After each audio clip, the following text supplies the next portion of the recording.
नमस्ते दोस्तों, मैं बीना किचन से बोल रही हूँ। आप सभी लोगों को हमारे चैनल में आप सभी को हार्दिक स्वागत है। आज बात करते हैं कि प्रदोष का व्रत और शिवरात्रि का व्रत कब रखा जाएगा। ये कृष्ण पक्ष की व्रत कितनी तारीख को रखी जाएगी, ये पहले आपको हम बता देते हैं। प्रदोष का व्रत 28 नवंबर सन 2024 को रखा जाएगा। दिन है गुरुवार का। क्यों कहा जाता है? अगहन का ये जो प्रदोष का व्रत है, अगहन के महीने का, ये बहुत ही फलदायी, बहुत ही अच्छा है। क्योंकि गुरुवार भी है, गुरु भगवान का दिन भी है और प्रदोष का व्रत है। दोनों भगवान का व्रत, आप जो गुरुवार का व्रत रखते हैं वो भी आप प्रदोष का व्रत रख सकते हैं। क्योंकि जो प्रदोष का व्रत रखा जाता है, इसमें अनाज एक मीटिंग ग्रहण नहीं करते। जो गुरुवार का व्रत रखते हैं उसमें एक मीटिंग भोजन किया जाता है।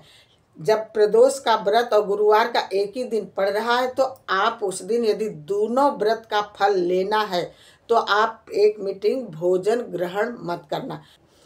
यदि आप दोनों दिन का व्रत, गुरुवार का और प्रदोष का व्रत का लाभ लेना चाहते हैं तो फलाहारी पर रहना चाहिए। 28 नवंबर को प्रदोष का व्रत है, 29 नवंबर को शिवरात्रि की व्रत है। क्योंकि ये शिवरात्रि का व्रत एक प्रदोष के ठीक बाद एक दिन पड़ती है, तो इसलिए 29 नवंबर को ये व्रत शिवरात्रि की पड़ रही है। पूजा विधि जान लेते हैं। प्रदोष का पूजा किस टाइम किया जाता है और शिवरात्रि की पूजा किस टाइम किया जाता है। पहले बता दें, प्रदोष का पूजा प्रदोष काल में ही किया जाता है। ये व्रत दोनों शंकर जी का ही है। ये प्रदोष का व्रत ये अपने सुहाग के लिए किया जाता है, अपने बच्चों के लिए किया जाता है। ये हर चीज में फलित ही होता है। ये व्रत बहुत ही अच्छा है।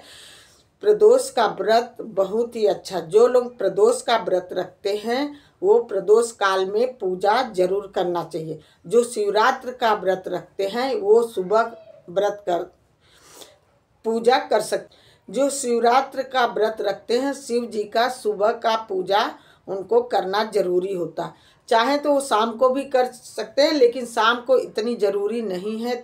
शिवरात्रि की व्रत सुबह ही जरूरी होता है। आप चाहे घर में पूजा कर सकते हैं, चाहे मंदिर में। यदि घर में पूजा प्रदोष का करते हैं तो फोटो रख के शिव पार्वती जी का पाटा बिछा करके तो आप पूजा कर सकते हैं घर में।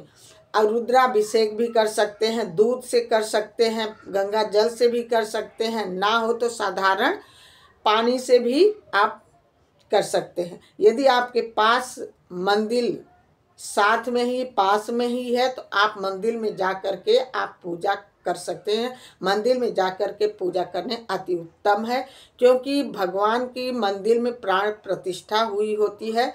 यदि पास में है तो आप मंदिर में जा कर के पूजा कर सकते हैं। यदि बहुत दूर है तो आप घर में पूजा रख कर के फोटो भगवान जी का, शिव पार्वती का पूजा कर सकते हैं। प्रदोष काल में पूजा कोई सी भी हो, भाव से पूजा किया जाता है और भाव से ही भगवान प्रसन्न होते हैं। ये नहीं कि हम दिखावटी करें पूजा के लिए, तो दिखावटी नहीं करना चाहिए। भाव से ही पूजा करना चाहिए।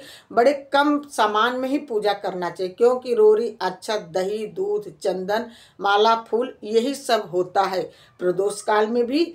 और बेलपत्री, यही सब सामान होता है। यही शिवरात्रि में भी यही सामान होता है। दूध, दही, घी, शक्कर, शहद, बेलपत्री, यही सब, दीपक, यही सब चीज होता है। शिवरात्रि के व्रत में सामान लगता है। यदि मंदिर पास में है तो शाम के टाइम मंदिर में जा कर के एक दीपक जरूर प्रज्वलित करिए, क्योंकि दीपक प्रज्वलित करने से, दीपक भगवान के सामने जलाने से, रखने से हमारी मनोवांछित फल मिलता है।